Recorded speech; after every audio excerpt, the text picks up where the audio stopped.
¿Qué tal? Bienvenidos a una nueva edición de Teatro Crítico, que yo sé que ustedes lo saben, pero hay que decirlo, un programa de la Fundación Gustavo Bueno.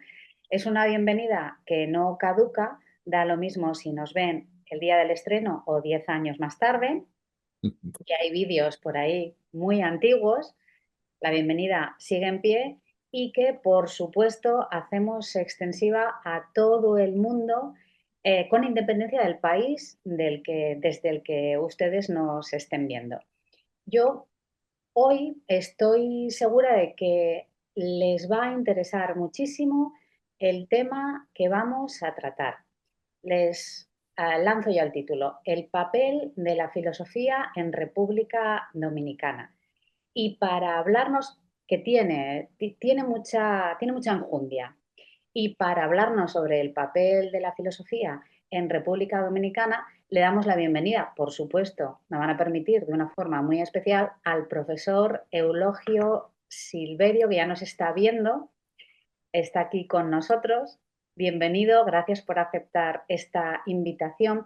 Tengo que decir que el profesor Eulogio Silverio tiene un currículum muy extenso. Yo solo voy a citar unas cuantas cosas, las que, según mis entendederas, me han parecido las más interesantes, pero que tiene una página web, eulogiosilverio.com, en donde allí pueden leer artículos, ver vídeos y conocer más en profundidad su obra filosófica. Es director, corríjame por favor, Eulogio, si me equivoco en algo, director de la Escuela de Filosofía de la Universidad Autónoma de Santo Domingo, licenciado en Filosofía por esta universidad que acabamos de mencionar, máster en Filosofía en un mundo global en la Universidad del País Vasco. Sobre esto hablaremos, es una cosa muy interesante. Su tesis doctoral se tituló Situación de los valores morales en la pobreza extrema, también en el País Vasco, y conferencias, insisto, vayan a su página web, que tiene muchísimas, o tecleen su nombre en YouTube y allí saldrán muchas y muy interesantes. Yo quiero citar aquí algunas de ellas. Importancia de la religión en la identidad nacional de un pueblo. La siguiente: ¿está amenazada la identidad nacional dominicana? Y lengua e identidad nacional. No son casuales estas que estoy citando y lo verán a lo largo de la conversación. Tenemos muchos temas que tratar, pero voy a empezar de una forma poco ortodoxa. No le voy a hacer una pregunta, le voy a pedir que haga un panorama, una panorámica general del papel de la filosofía en República Dominicana. Bueno, gracias, muchas gracias. Eh, para mí realmente es un placer conocerle, aunque sea por este medio, ¿verdad? Ya la habíamos visto de hace mucho tiempo con el profesor Gustavo Bueno, en Teatro Crítico y con otros integrantes de materialismo filosófico. O sea que la conocemos desde antes que usted tuviera noticia de nuestro nombre, y realmente para mí es un placer, y para los dominicanos también lo es. La obra de Gustavo Bueno la estamos conociendo desde el 2008, 2009 por aquí, y la hemos trabajado en la medida de lo posible, la hemos trabajado y la hemos integrado también a nuestra docencia. Eh, Específicamente nos decía que, El papel de la filosofía en República Dominicana. bueno, el papel de la filosofía en República Dominicana, como en cualquier otro lugar, si es filosofía de la verdadera, es un papel crítico, totalmente crítico, eh, tanto de la realidad social como de la realidad política, económica, de todo lo que tiene que ver con el ser humano. La filosofía se ocupa, y en República Dominicana, aunque hay manifestaciones de todas las corrientes filosóficas, la que nosotros practicamos y la de un grupo de personas que están en torno a nuestra organización, nuestro grupo, como podríamos decir, tratamos de trabajar esa filosofía que trata de dar respuesta a los problemas materiales del ser humano, naturalmente sin descuidarnos también de aquellos que son estrictamente metafísicos, pero la filosofía de alguna manera tiene que enfrentar y dar respuesta a los problemas que enfrenta el ser humano en cualquiera de sus manifestaciones, ya sea a nivel político, a nivel económico, a nivel social, religioso, como sea.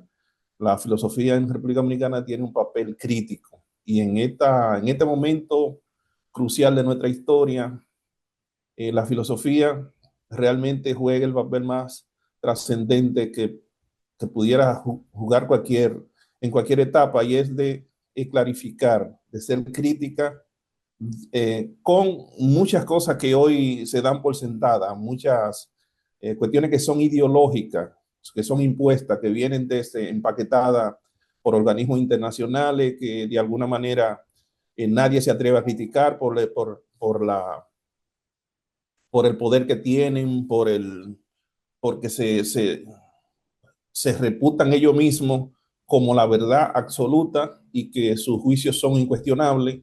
Entonces la filosofía en este momento juega un papel totalmente crítico para desenmascarar todas esas cosas. Desenmascararlo no con ideología también, no haciendo ideología, sino precisamente poniendo los puntos sobre la IES, poniendo los puntos sobre la IA sobre cada una de esas cuestiones.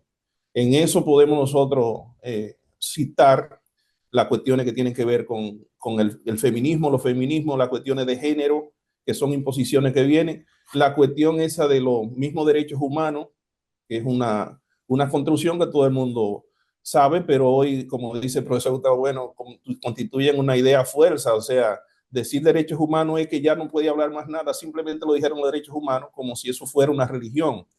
Y en base a esos postulados nos quieren imponer a nosotros los dominicanos una serie de cosas que ningún país deja que se le imponga, ningún país que se repete, que tenga una soberanía nacional, que sea una nación política como tal, puede dejar que le impongan.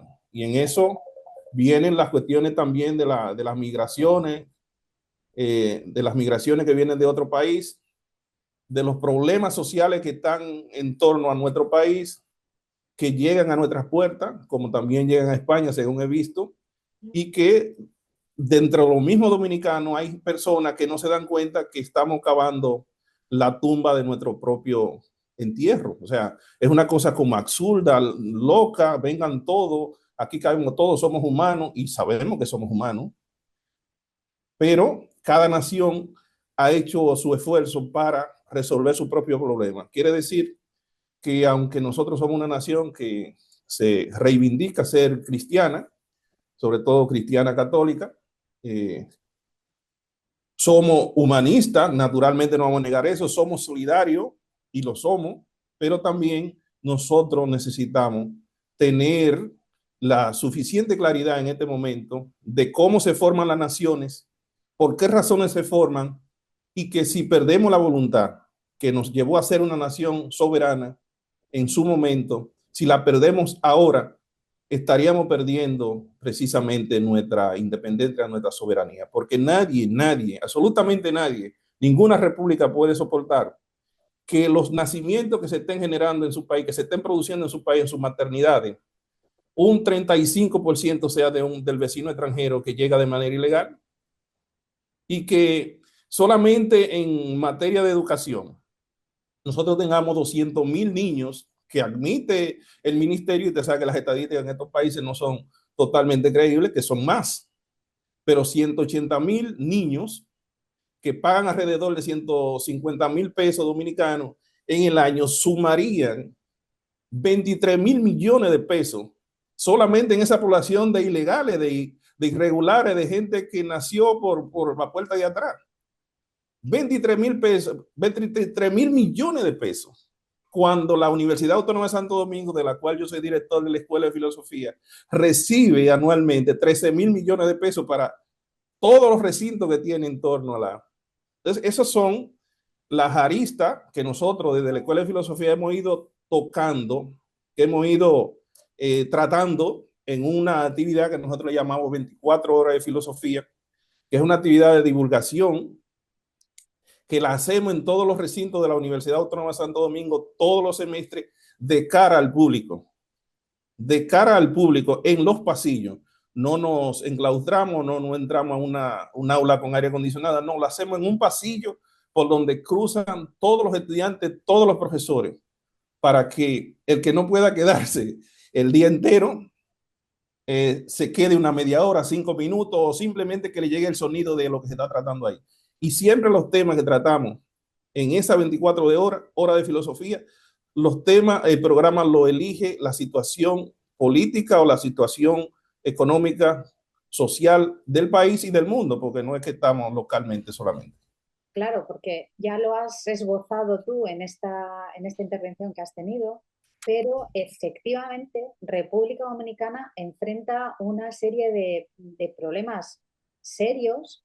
Has hablado de los feminismos, has hablado de la inmigración, y yo te quería leer una noticia que publicó El País, que sabes que es un periódico que se edita aquí en España, aunque tiene ediciones en todo el Sí, mundo, sí, el pasado 19 de mayo 2025, por si esto lo ven dentro de 10 años.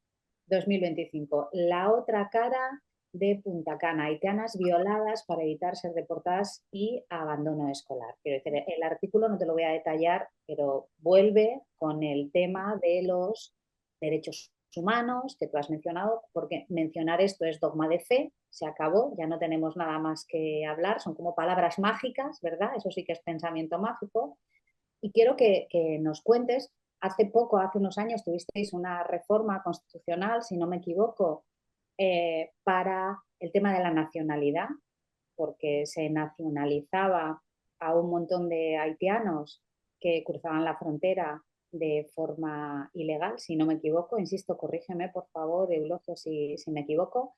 Y el tema de la inmigración es un problema que tiene que ver con la identidad dominicana, ¿no? totalmente.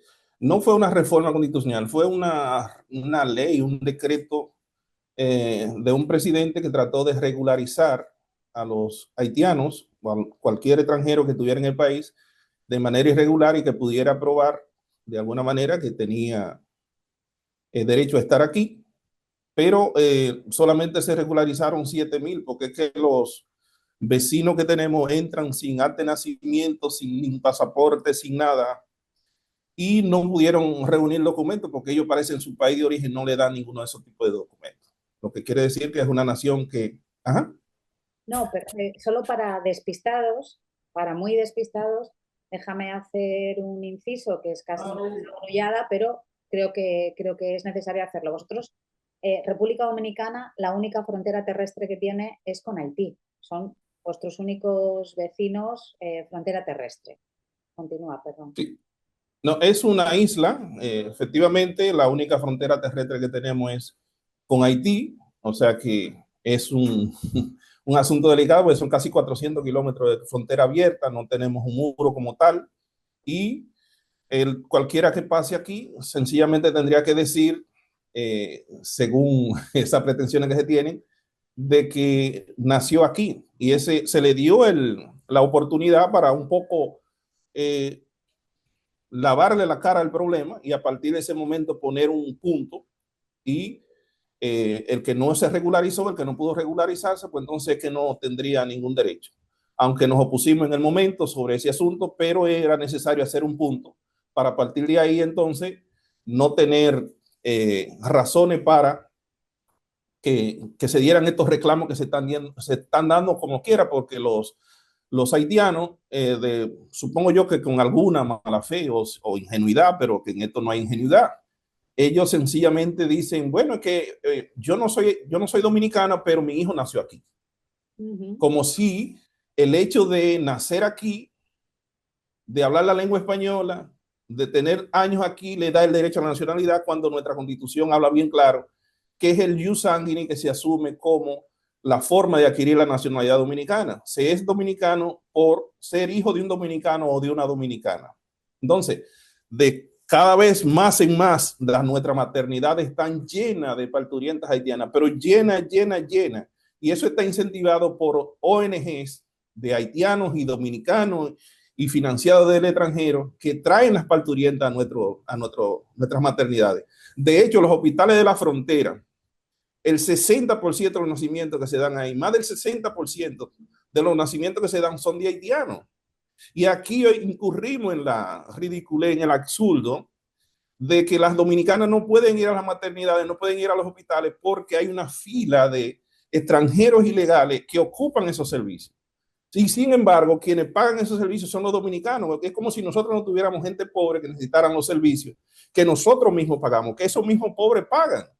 Ujú. Las escuelas públicas en República Dominicana se da el absurdo que no se da en ningún otro país, donde al hijo dominicano, del dominicano, no lo dejan ingresar porque, porque ya está llena la escuela de haitianos que no le piden acta de nacimiento, porque como es un derecho humano, que la educación en los niños no se le puede negar, y estamos de acuerdo que da la educación, pero cada quien tiene su responsabilidad. De hecho, los haitianos en República Dominicana, no sé si allá en su nación, se reproducen a una velocidad increíble. O sea, las dominicanas están dejando de parir por un asunto de que se han ido educando, que tienen más conciencia de que tener una gran cantidad de hijos es un problema para los hijos y para ella misma, y están teniendo entre 1 y 2 hijos, mientras que las haitianas tienen 8, 9 y 10 viviendo aquí de manera ilegal. Ujú. Y esos niños van a presionar los servicios de salud, van a presionar los servicios de educación y todas esas cosas. Entonces, ¿qué queda para el dominicano? La situación que tenemos hoy, entonces, es de mucha efervescencia, porque yo recuerdo cuando era estudiante de filosofía en la Universidad Autónoma de Santo Domingo, que teníamos una revista que precisamente se llamaba Identidad, donde salió ese artículo que usted mencionó al principio, que hablaba sobre la religión y la identidad nacional de los pueblos. Un poco era para delimitar, ¿sí?, la No, importancia que tiene la cuestión de la religión en la identidad de los pueblos. Yo comencé por los pueblos árabes y judíos para traerlo al contexto de latinoamericano y luego dominicano para que vean cuál es la diferencia entre el pueblo haitiano que profesa una religión que ellos le llaman el vudú, ujú. niegan la religión cristiana de alguna manera, y nosotros, el pueblo dominicano, lo asume. Aún los que somos ateos, sabemos que somos cristianos, por lo menos por la cuestión cultural. ¿Me iba a decir? No, precisamente te iba a decir eso, que te escuché hace muy pocos días en una intervención que tuviste en un congreso, que te definías como ateo católico, lo cual se puede imaginar que me sorprendió muy gratamente. Y recuerdo que lo planteó de una manera sabiendo que seguramente iba a sorprender al auditorio el rótulo ateísmo católico. Y lo que le quiero preguntar es cómo se lo tomó el auditorio.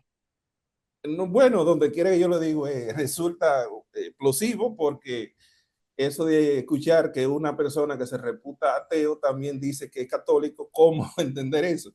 Realmente a mí me sorprendió gratamente de verlo y leerlo en el profesor Gustavo Bueno, porque yo tenía esa disonancia con, no, se sorprenden, muchos se sorprenden, eh, porque no esperan que un ateo diga que es católico.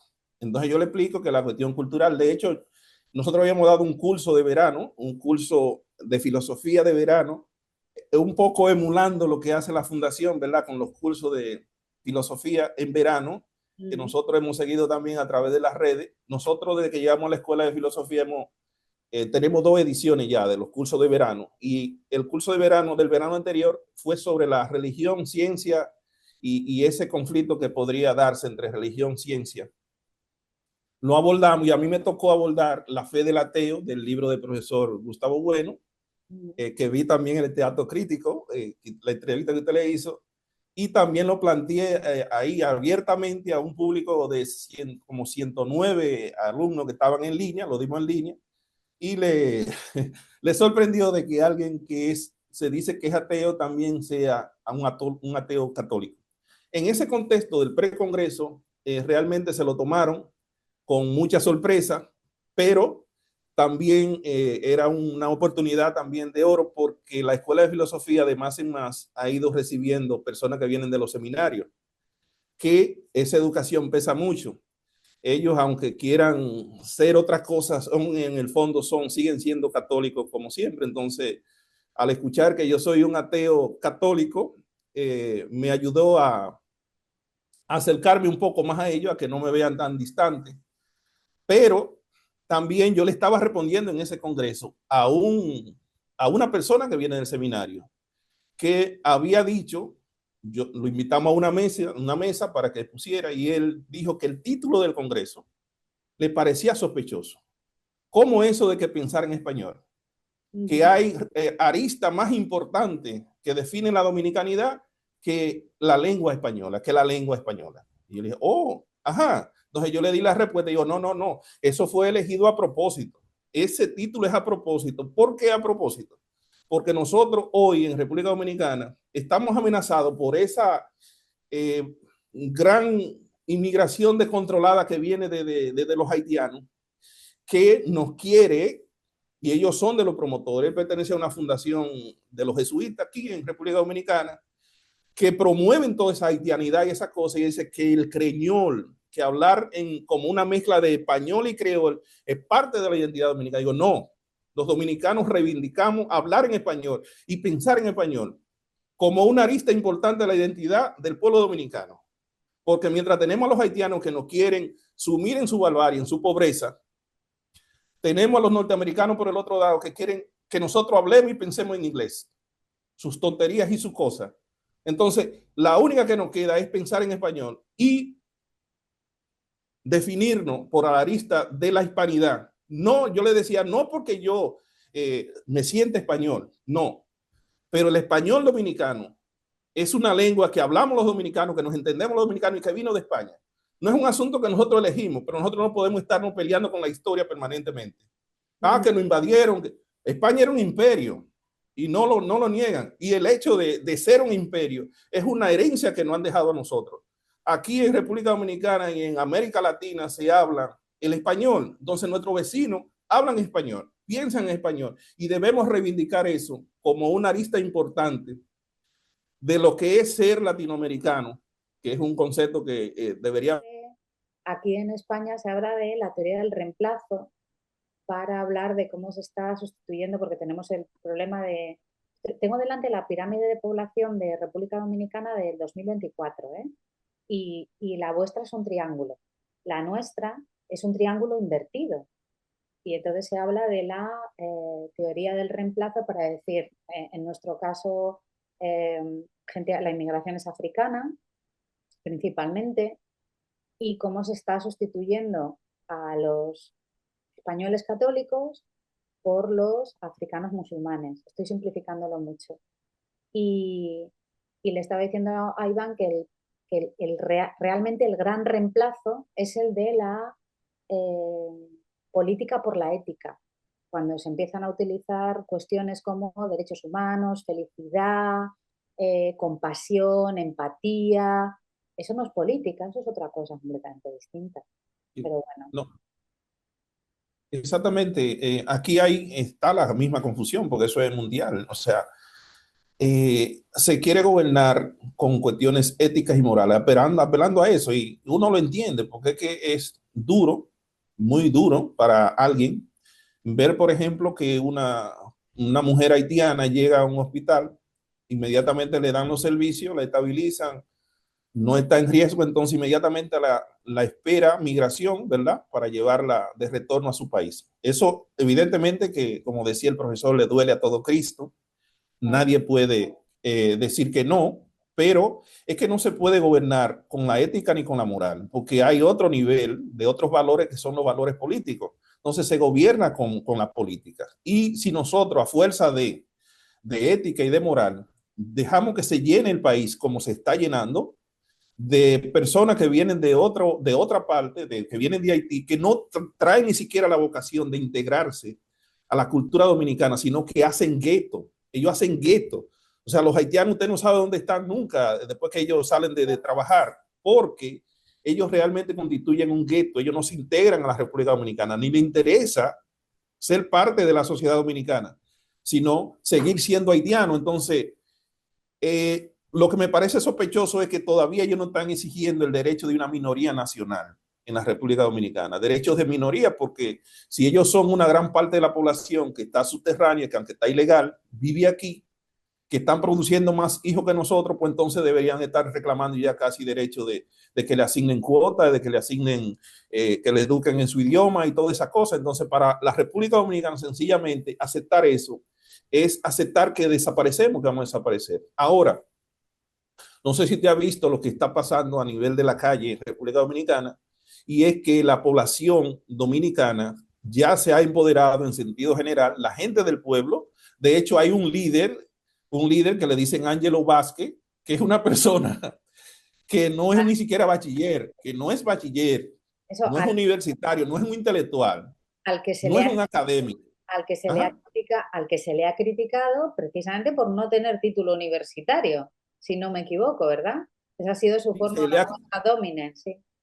se trató de disminuir su figura precisamente por eso, pero digo yo, la grandeza de él y del movimiento que le encabeza es que son gente del pueblo, trabajadores, gente que no procesan con estas ideologías de esta época el problema de la nación dominicana. Entonces, ya los políticos nuestros, aunque se habían negado, aunque habían sido cómplices de todo esto que está ocurriendo con la migración haitiana en República Dominicana sin control, los cuatro presidentes que se reunieron, los tres anteriores y el actual, son cómplices de esta situación.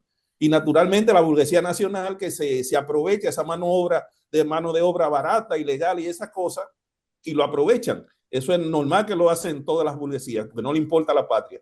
La patria de ellos es el dinero, naturalmente.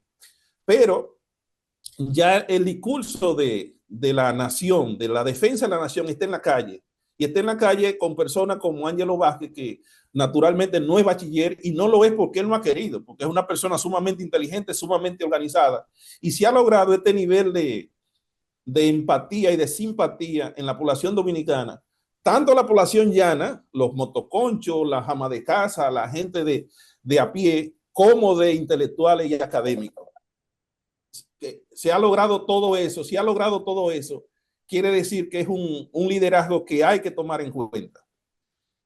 Y para mí eso es maravilloso, de que ya haya llegado a la calle, de que ya el dominicano esté defendiendo sus espacios. De hecho, los dominicanos que se habían quedado sin aulas para sus niños están reclamando las aulas para sus hijos, porque aquí se hizo una reforma de un 4% del Producto Bruto Nacional Sí. para la educación. Encima de que se construyeron cientos y cientos de aulas, hoy tenemos el problema de que se han quedado casi 150,000 niños dominicanos sin aulas. Eso no puede ser, no puede ser, sencillamente porque naturalmente los haitianos no tienen cómo vivir, es un país desorganizado que no tiene instituciones, que hay pandillas, que hay todas esas cosas, cruzan de este lado y en este lado le dan escuela gratis, le dan desayuno escolar, le dan uniforme, le dan los libros. Oiga, pero eso es un paraíso. Pero eso le cuesta a alguien, eso lo paga la población dominicana. La población dominicana pobre que paga esos impuestos para mandar a sus hijos. Y igualmente pasa en la maternidad y pasa todo. Entonces ellos pasan de más y más y todos los días reclaman que mi niña nació aquí. Por ejemplo, yo vi una imagen que, aunque es dolorosa, digo, pero aquí está el peligro más grave. ¿Y cuál es? Una madre reclamando que le habían deportado o repatriado a una hija de 14 años que acababa de dar a luz. Pues fue a dar a luz a una maternidad, después que dio a luz la estabilizaron y la repatriaron. Algo doloroso. 14 años, ilegal, nació aquí, ilegal, y ya se está reproduciendo. Entonces, lo que hay que meterle número a eso, si el 33% de lo que están naciendo aquí son haitianos, métale esos 50, 100 años para que usted vea que no quedará un solo dominicano. Entonces, sustitución, ¿sí? Nos están sustituyendo. Y si seguimos gobernando con ética y con moral, pues nos vamos a perder. Pero pienso que no, que hay una esperanza. Y nosotros estamos pichando el juego, como dicen aquí. Nosotros estamos pichando el juego y lo estamos pichando desde las instituciones que actualmente nosotros tenemos incidencia. Claro, porque estás de acuerdo conmigo en que el discurso de la ética en los espacios políticos funciona siempre y cuando las consecuencias de las decisiones éticas no las pague el pueblo. En el momento en el que el pueblo se ve afectado por decisiones que no tienen que ver con la política, con la autaxia de la nación política, con el mantenimiento de los ciudadanos, en este caso dominicanos o españoles o franceses, alemanes, mexicanos, que nos esté escuchando quiera, Claro, y es cuando se empieza a derrumbar un edificio muy endeble, digo el de la ética. ¿Eh? Digo, ahí es cuando se empieza a derrumbar un edificio muy endeble. Y políticamente, ¿cómo se está? Me refiero a las instituciones dominicanas, a las instituciones políticas dominicanas. ¿Cómo se está recogiendo esto? ¿Se le está diciendo a la población tranquilícense y vuelven a apelar al discurso sentimental? ¿O están diciendo, bueno, tienen ustedes razón, tenemos problemas que son evidentes, tú acabas de mencionar, has dicho 150.000 niños dominicanos sin escolarizar, que se han quedado sin plaza, es tremendo, o sea, ya solo el decirlo resulta tremendo. O están diciendo, venga, sí, tenemos un problema, asumámoslo. No, bueno, usted sabe que los políticos en todas partes son unos canallas y ellos, ellos bailan la música que les tocan. Ellos se montan en la ola. O sea, los tres presidentes anteriores que han permitido todo esto que está, acuden al llamado que le hace el presidente actual, que ha sido presionado por esa gente del pueblo, porque es que se han hecho manifestaciones puntuales en barrio X, donde solamente gobernaban, que no entraban los dominicanos ni las autoridades, y se han hecho manifestaciones de dominicanos ahí. Entonces eso ha presionado a que el presidente actual tome una serie de medidas para comenzar a hacer algo y convocar a los otros presidentes.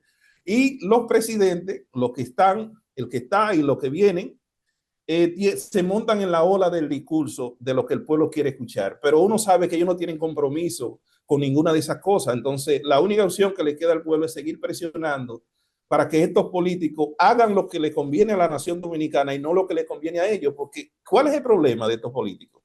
Que son todos, sin sacar alguno, incluyendo al líder en el cual del partido que milito, que quieren ser simpáticos con los organismos internacionales, que quieren hablar ese lenguaje de entre en todo y de ese humanismo malentendido, que quieren ser más populares, pero con el dinero del pueblo, con el dinero ajeno, no con el de ellos, porque ellos están preparados ya económicamente para irse de este país cuando este país ya sea invivible, cuando se convierta en un país como el que está en Haití. ¿Qué es lo que va a pasar si no ponemos costo a esto? Ahora, nosotros los que hemos vivido aquí, los que hemos trabajado y no pensamos salir a vivir a ningún otro país, a menos que sea de vacaciones, tenemos que pichar el juego y picharlo ahora porque no hay mañana para República Dominicana.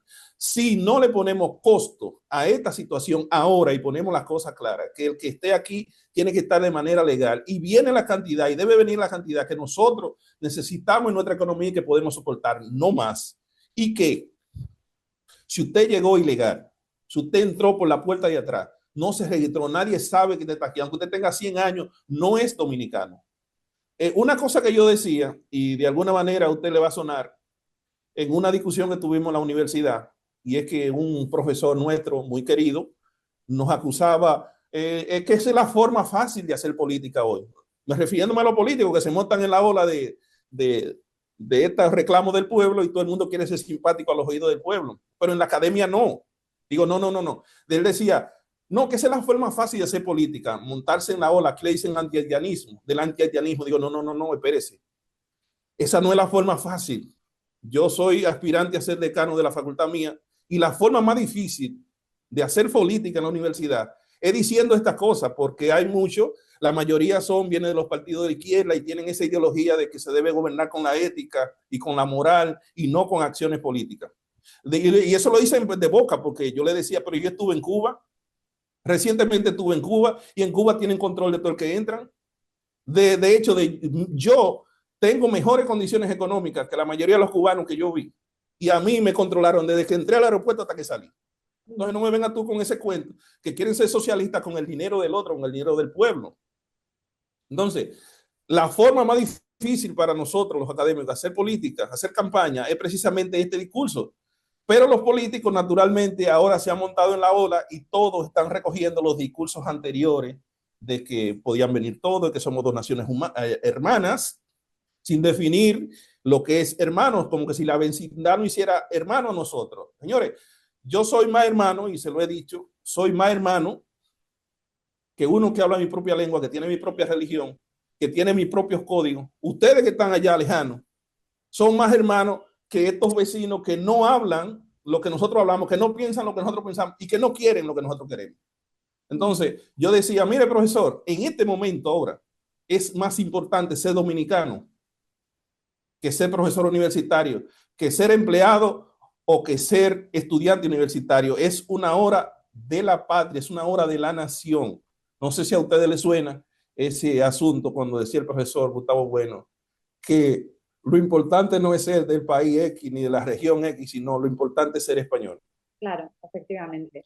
Te quería preguntar, antes has hablado de las 24 horas de filosofía, es una iniciativa interesantísima.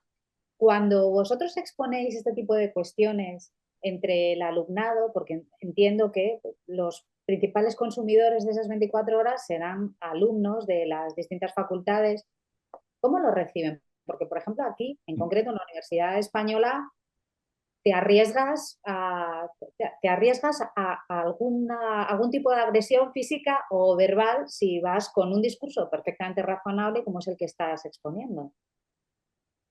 Bueno, los alumnos, con los alumnos no hay problema, porque aquí los alumnos son muy respetuosos de los profesores y de los mismos estudiantes. Si ellos lo ven en una mesa exponiendo, ellos suponen que esa persona tiene derecho a decir lo que está diciendo. No llegamos a eso. Ahora, donde llegamos a la vía de hecho casi es con los otros profesores que se quedan escuchando, entonces toman intervenciones como a desbaratar todo el discurso que tú has dicho.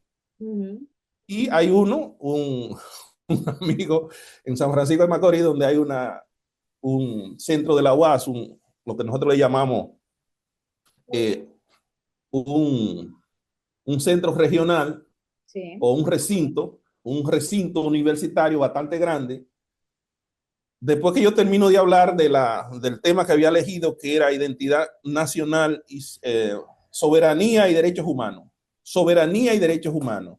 Entonces él toma un turno para desbaratar todo lo que yo había dicho. Y entonces yo le dije con un tono fuerte para que lo entendiera y para que los alumnos que estuvieran ahí también lo entendieran, que él tuvo la oportunidad de estar hablando ahí y el tema que eligió fue hablar de emboceros, de Yailin y de Bad Bunny. O sea, si tú elegiste tu tema, el tema que a ti te gusta tratar es Yailin y Bad Bunny, ¿por qué viene a intervenir en el mío? No, porque debiste mencionar que lo traen y que se aprovechan la burguesía. Digo, yo lo sé, pero a mí no me interesa en este momento llevar ese discurso, que lo que va es a crear ruido. A mí lo que me interesaba era decir lo que dije en esa conferencia y lo dije puntualmente, porque este no es un momento de andar privando en ser filósofo. Me disculpa que quizá no se entienda en este contexto. Este es un momento en que, aunque lo hacemos desde el discurso de la filosofía, naturalmente tenemos la necesidad de entender que también hay un poco de ideología en la labor que estamos haciendo, por lo menos de cara al público. Aunque sea racional, también tiene su poco de ideología, porque yo no voy a negar que defender la nación dominicana implica naturalmente, aunque seamos racionales, en un momento determinado, si hay que ser irracional para mantener lo que hemos logrado, lo que nos han legado a nuestros padres fundadores, pues tendremos necesariamente que hacerlo. Antes hablabas de hablar en español y pensar en español, que también es un asunto que desde el materialismo filosófico y el profesor Gustavo Bueno pues ha tratado en extenso. No vamos a descubrir nada nuevo. Y apelabas a, eh, voy a poner yo el adjetivo, voy a poner yo el adjetivo. A estas decías, es que no nos podemos entretener en discusiones históricas, ¿no? Pues lo que está ocurriendo o lo que ocurre recurrentemente con México, voy a poner, ¿no? Que la presidenta mexicana Claudia Sheinbaum o el expresidente mexicano Andrés Manuel López Obrador pide que España pida Pida disculpas por perdón. el descubrimiento pero claro, dices, madre mía, ¿cómo está la política en Hispanoamérica, ¿no? Y bueno, cito a Sheinbaum, pero podría citar a Petro, podría citar a otros muchos. Si no, no, son discursos ingenuos. O sea, perdón por qué. Pero eso ocurrió en una época determinada y nada, lo que se pueda reparar se repara, pero perdón, ¿por qué? Por haber traído lo que trajeron, pues eso era lo que hacía todo el mundo, que pidan nosotros también perdón. O sea, lo que yo digo es, nosotros, los dominicanos, aunque no nos haya gustado la forma en que se hizo la llegada, ocurrió la llegada de los europeos aquí, los españoles específicamente. Señores, eso ocurrió ya. Yo no puedo estar llorando todo el tiempo. O sea, es un llamado a la acción. Dejémonos de hacernos la víctima de que nosotros no desarrollamos por el otro. Nosotros tenemos una realidad y nuestra realidad tenemos que resolverla nosotros con nuestras propias herramientas. Si nos quieren colaborar, que nos colaboren, pero si no nos quieren colaborar, que no nos colaboren. O sea, eso de pedir perdón, además es una idea ingenua, muy ingenua propia de estos socialistas, de pedir perdón. ¿Y qué es esa cuestión del perdón? O sea, nosotros, el llamado que hacemos es, miren, dejémonos de quejarnos. Dejémonos de quejarnos y vamos a resolver los problemas que son nuestros. Ahora, si otros se quieren sumar a ayudarnos a resolver los problemas, pero que nos ayuden a partir de lo que nosotros estamos haciendo. Tampoco que nos vengan a traer sus ideas de las soluciones que a ellos les funcionan, sino las soluciones que a nosotros no funcionan.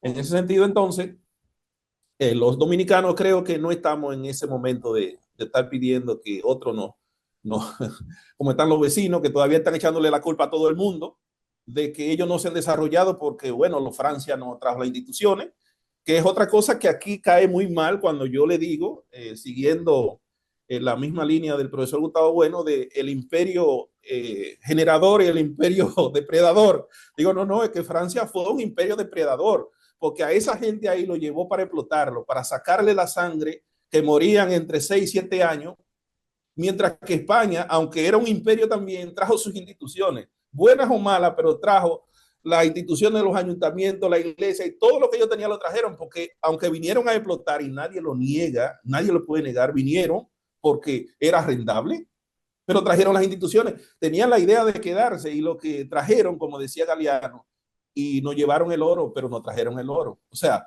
se llevaron el oro físico, pero nos trajeron la lengua, nos trajeron otras cosas que nos permiten a nosotros, a diferencia de los haitianos, estar conectados con el mundo, porque el que habla español, el que habla en español, el que piensa en español, tiene una lengua que nació grande desde que comenzó. O sea, con todas las categorías que venían del latín, casi 60-70% de todas esas categorías que venían del latín la tiene el español. Diferente a lo que pasa con los haitianos que han reivindicado su parte de la identidad por el creole haitiano, que es una lengua que ni siquiera viene del francés moderno, sino que viene del francés que se hablaba en Normandía antes de que el francés fuera un francés moderno. Quiere decir entonces que su idioma, que ellos han reivindicado, y yo no se lo critico, pero ese idioma lo convierte a ellos en un pedazo de África en el contexto latinoamericano, donde solamente lo hablan ellos. Y dígame usted, ¿cuántos textos se producen en esa lengua? ¿Cuántos programas de televisión?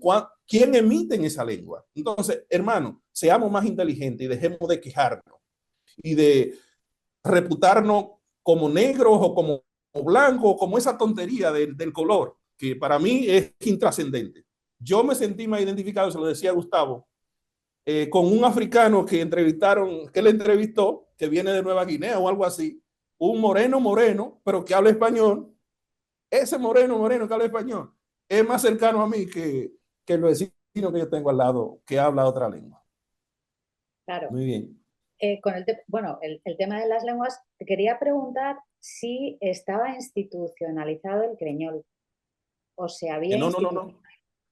No. Esos son las ONG que están haciendo el esfuerzo, ese esfuerzo de que nosotros consumamos ese veneno, de que el creñol o el hipangis, como ellos dicen, forme parte de la identidad dominicana, porque ellos lo que quieren es una identidad desconstruida, demolida. De hecho, hay un jesuita de eso que se llama Pablo Mella, que escribió un libro, Los espejos de Duarte, donde él hace una desconstrucción de la figura del padre de la patria. Una desconstrucción que es muy fácil de baratar los símbolos nacionales, que sabemos todos, o por lo menos los que somos de esta corriente de pensamiento, sabemos que los ídolos patrióticos no son tan santos como son, o como se describen en los textos, pero esa idea debemos dársela a los jóvenes, debemos darle esas figuras. Entonces, no, él viene y lo desconstruye. ¿Por qué se desconstruye la identidad de un pueblo y los símbolos de un pueblo se le matan? Precisamente para poderle vender ese veneno de que hay una población dominicana que habla en creole, que se puede ser dominicano en creole, que es yo trabajé ese tema también, un poco diciendo que no hay forma de aprender a ser dominicano en otra lengua, que no es verdad que nosotros podemos aprender a ser dominicano hablando inglés, hablando francés, hablando alemán o hablando creol. Se aprende a ser dominicano hablando en el español dominicano. Claro, y de hecho No hay otra forma. tal es así, Eulogio, que una de las primeras instituciones que se ataca es precisamente la de la lengua. Eh, hace falta ser muy corto de miras para entender que el español es un idioma con sus variantes, por supuestísimo. Hablamos más de 600 millones de personas en todo el mundo. 600 millones de personas en todo el mundo. Detenerse en por qué lo hablamos, si se impuso, si no se impuso, está bien como discusión histórica y puede ser muy interesante, pero nos aleja de los problemas reales del 2025, los problemas de las naciones políticas en el 2025. Y entonces, mientras se está pidiendo disculpas por algo que pasó hace siglos, no estamos hablando de lo que está ocurriendo aquí y ahora. Y la bandera de la lengua o de destruir la lengua, en este caso el español, que es la lengua que compartimos, se enarbola en muchísimos países de Hispanoamérica e incluso en España. Eso es algo muy, Sí. muy evidente. Uh -huh. Sí, no, no, no, es una estrategia fina. O sea, fina, no sé quién la ha diseñado, pero supongo que el imperio hegemónico de la época tiene gente pensando toda esa cosa, porque los latinoamericanos, antes de querer coger para España, quieren coger para Estados Unidos. Eso es, y lo bien que lo tratan allá en Estados Unidos, lo bien que lo tratan. O sea, que son ciudadanos de quinta categoría siempre. Y sin embargo, ellos se sienten orgullosos de tener una visa, un visado norteamericano o una residencia norteamericana. O sea, que el diseño parece que le está haciendo, que está siendo funcional, que está siendo funcional. Sin embargo, entonces nosotros entendemos, a partir de elegir estos temas, de tratar estos temas, de que debemos hacer la contra, desde el espacio que podamos hacer la contra y buscar las alianzas que necesitemos para que se reivindique, porque eso no es verdad que todo el mundo piensa así. Es un adormecimiento que hay. Adormecimiento que hay porque todavía usted analiza las redes en República Dominicana y la mayoría de los muchachos se comunican en español. Aunque saben hablar inglés, se comunican en español. Es la lengua que le hace, que le permite comprender el refrán, que le convierte el bullying, y toda esa cosa la comprendemos, pero es en ese español dominicano. Aunque saben inglés, pues tienen alguna cosita, pero no es lo que predomina. Quiere decir, y eso yo lo decía en el artículo que escribí hace mucho, de que Puerto Rico, que es un caso que está en manos norteamericanos de hace mucho, lo ha salvado precisamente hablar en español. Aunque Puerto Rico, todas sus instituciones están en manos de los norteamericanos, ellos no han podido convertir a los puertorriqueños en norteamericanos. Siguen teniendo la identidad del pueblo puertorriqueño más cercana a Latinoamérica que a Estados Unidos, precisamente por el habla y también por la religión. Aunque fíjense el fenómeno de la religión en Puerto Rico. Casualmente en Puerto Rico es donde hay más evangélicos y más iglesias evangélicas fuertes. Eso no es casual tampoco. Eso no es casual. Lo estaba consultando cuando lo estabas mencionando y en los datos estadísticos que tengo, que el 50% de la población es evangélica, seguido del 30% de la población que es católica.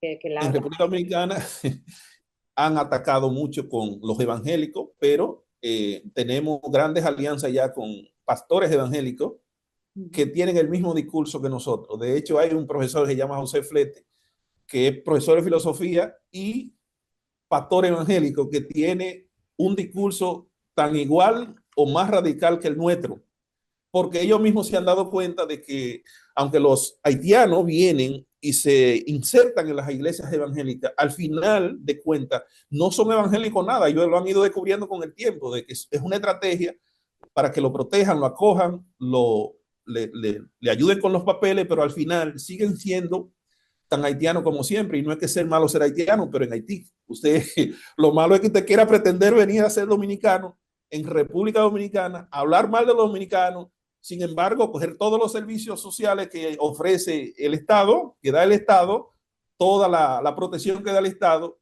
sin embargo, de baratar, de tratar al Estado dominicano y a los dominicanos que te han acogido. O sea, eso es de muy mala leche, como dicen ustedes, aquí es de muy mala fe.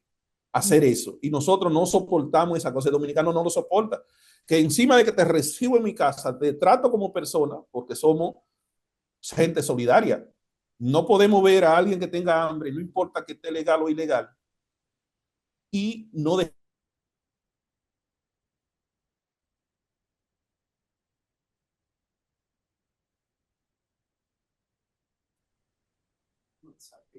Se cortó. Creo que se cortó otra vez. Bueno, sí. Bueno, eh, si quieres continuar y terminar, termina con el discurso que estabas manteniendo.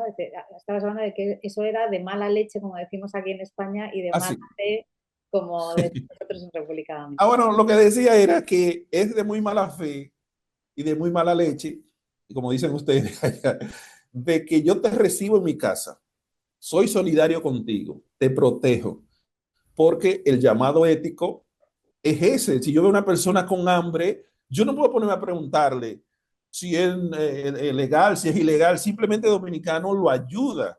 Cierto, Lo ayuda, el dominicano no tiene ese problema ni con haitianos ni con nadie. Cualquier extranjero aquí que venga, la experiencia que te va a decir es que el dominicano lo acoge. Claro, aparecen dominicanos que también les roban, pero no es la mayoría, no es la mayoría.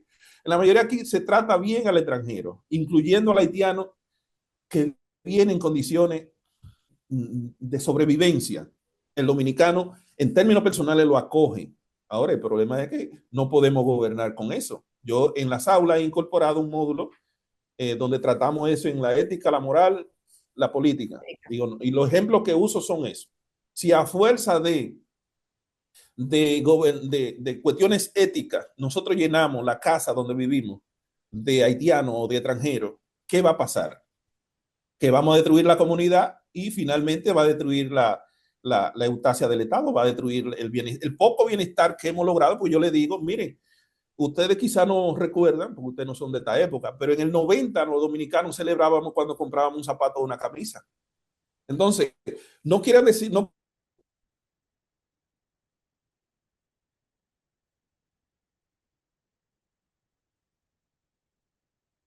en base a mucho sacrificio, en base a mucho sacrificio. De hecho, hay una conferencia que se nos invitó en un colegio que se llama La Salle de Santiago.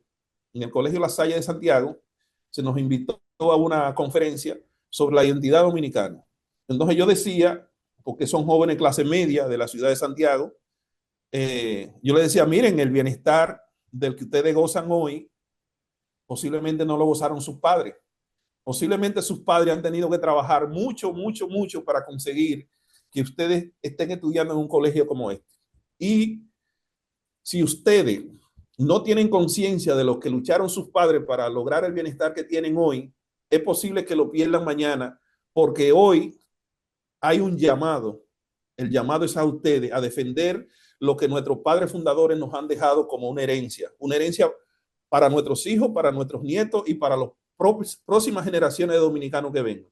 No es que debemos odiar a nadie, pero debemos defender lo que con sangre y sacrificio se conquistó. Porque no somos ingenuos, nosotros no vamos con poesía a las aulas. No somos ingenuos y sabemos que cada nación política que llegó a ser una nación política tuvo que luchar por el territorio que tiene, ya sea porque vivió siempre ahí o porque tuvo que quitárselo a otro. No vamos a andar con rodeo. Se formaron las naciones así. Ahora, si nuestros padres fundadores quisieron tener un hogar, quisieron tener una tierra donde sus hijos pudieran crecer y hacer negocio con las naciones vecinas, que los respeten, ¿verdad que sí? Debemos preservar eso para nuestros hijos y para los hijos de sus hijos, no para otros. Los que quieran estar en convenio con nosotros, las naciones hermanas, vecinas o lo que sea, que nos respeten y nosotros podemos hacer negocio con ellos y podemos ser solidarios también, pero no a costa de de solución. destruir nuestro territorio, nuestros bienes estratégicos, los bienes estratégicos de la nación dominicana, porque tampoco esos bienes estratégicos, ese territorio no lo conquistamos nosotros. Nuestra misión ahora es defenderlo para retenerlo para nuestros hijos y pasarlo a la próxima generación. Y si eso es ideología, pues entonces que me reputen como parte de esa ideología, porque vuelvo y repito, para mí en este momento de la historia es más importante ser dominicano que ser director de la Escuela de Filosofía. Sí, Bueno, te digo que el discurso que mantienes mm, perfectamente racional y razonable, sería imposible, es imposible mantenerlo aquí en España porque automáticamente te tildan de fascista, en virtud de esa confusión entre la ética y la política, confusión que se mantiene deliberadamente o no. En algunos casos, por supuesto, estoy absolutamente convencida de que se mantiene de forma deliberada, y automáticamente cuando tú planteas un asunto que es muy lógico, me vas a permitir que me exceda un poquito. Yo siempre pongo un ejemplo para que la gente lo entienda, porque a veces utilizas determinadas categorías que la gente no entiende. Yo siempre digo, si tú en tu casa tienes comida para 4 personas, ¿invitas a 40 a comer? ¿A que no? O sea, tú invitas No, no. a 4, pero son 4 las que entran en tu casa. Y todo el mundo dice, sí, sí, claro, efectivamente, porque si no, no vas a poder dar de comer a esas 40 personas y van a pasar hambre. Digo, ¿y por qué abres las puertas de tu país que tienen que ofrecerle servicios médicos, educativos, sociales, de todo tipo, cuando sabes que no vas a poder asumirlo, ni para los que entran, ni para los que ya están aquí? Entonces, resulta sorprendente porque parece que sí que la gente se da cuenta cuando se lo expones con cierta claridad, tampoco con brillantez, en modo alguno, pero luego siguen consumiendo el discurso de la ética. Sí, bueno, es difícil, es un trabajo que hay que hacer y yo creo que ustedes lo están haciendo desde la fundación, o sea, llevar estas ideas. El profesor Gustavo Bueno lo decía bien claro, si los españoles no tienen la voluntad de mantenerse siendo lo que son, pues lo van a perder, pero ustedes están haciendo su trabajo. De hecho, ustedes están haciendo su trabajo y yo creo que el trabajo que ustedes están haciendo está creciendo y se está viendo en cada vez, en muchos lugares. Quizá no sé en España cómo ocurre eso, no veo las estadísticas de ustedes, pero lo que veo, las reacciones en Latinoamérica, veo que eso ha llegado lejos. Entonces, ese es el trabajo que hay que hacer. Nosotros quizá no estamos en la condición de Ángelo Vázquez aquí de salir a la calle, pero desde los espacios donde nosotros podemos hacer lo que estamos haciendo, lo debemos hacer, porque el padre fundador de nuestra nación decía que por difícil que sea la causa de mi patria, siempre será la causa del honor. Uh -huh. Siempre será la causa del honor. Fantástico. Sí. Eh, Eulogio, nos han quedado temas en el tintero, nos ha quedado pendiente hablar de Generatio Nova, que no hemos hablado, y quiero que nos hables de eso. Te propongo ya que quedemos para una segunda charla y que desarrollemos este y algunos asuntos más que nos han quedado en el tintero, porque realmente lo que has contado es muy interesante. La situación en República Dominicana merece un análisis que ya estáis haciendo y que Sí. felicidades, sin duda alguna. Pero si te parece, si aceptas ya aquí en directo, Ok. te comprometo a una segunda charla. No, pues yo encantado y agradecido también personalmente de usted y de la fundación que nos hayan dado esta oportunidad porque nos permite que otras latitudes puedan conocer de la situación que tenemos en la República Dominicana, que es una situación que mientras más aliados tengamos, mejor. O sea, que comprendan nuestro problema. Nuestra lucha aquí la echaremos nosotros, pero si contamos con aliados tan racionales y poderosos como ustedes, para nosotros siempre será un placer. Además que ustedes son hermanos nuestros aquí en República Dominicana. No sé si sabe que a los españoles se les trata muy bien. Pues espero tener ocasión de comprobarlo en breve. Tenemos que hablar del Congreso que has mencionado, pensar en Ah, España. no, no, no, ese congreso ustedes no podrían, no deben faltar, no deben faltar porque si usted ve el título o el lema del congreso, pensar en español, sabe de dónde salió eso no es casualidad. Como Ujú. se lo dije en el precongreso a Roque, no es casualidad. Esto está elegido a propósito porque pensar en español para nosotros es importante. Y Bueno, pues buscar esos hermanos que piensan en español, mucho más también. Hacer alianza con ellos mucho más. dejamos Decir aquí. que la Fundación Gustavo Bueno en este Congreso tiene un papel estelar. Le hemos diseñado para que tenga un papel importante. porque sabemos que el discurso que ustedes han elaborado, que han desarrollado, es alto y claro. Y yo quiero que esa sea la voz que se escuche aquí en este Congreso. Bueno, Alto y claro. Y que lo diga alguien que no está involucrado en la ideología nuestra de los nacionalismos aquí locales, tiene, para otros sectores, tiene mucho más valor. no desveles más, por favor, porque esto lo vamos a dejar para esta segunda charla, hablar del Congreso, hablar de Generación Nova. Muchísimas, muchísimas gracias de verdad por darnos tu tiempo, por dejar que hablemos contigo y quedamos para otra ocasión muy pronto. Muy bien, pues nada, yo le agradezco a usted personalmente, a Gustavo y a la Fundación y al joven Iván, que nos ha servido maravillosamente bien, aún con los problemas técnicos que siempre se presentan en este tipo de cosas, y quedamos convocados cuando usted quiera. Muchas Muy bien. gracias. A todos ustedes que nos están viendo, gracias también, por supuesto. Digo lo mismo que ha dicho Eulogio, gracias a Iván, al que siempre le agradezco que esté en segunda fila, pero haciendo que todo esto funcione, porque sin él esto no sería posible. Así que, insisto, muchas gracias y nos vemos en un próximo Teatro Crítico. Muy bien, gracias, gracias.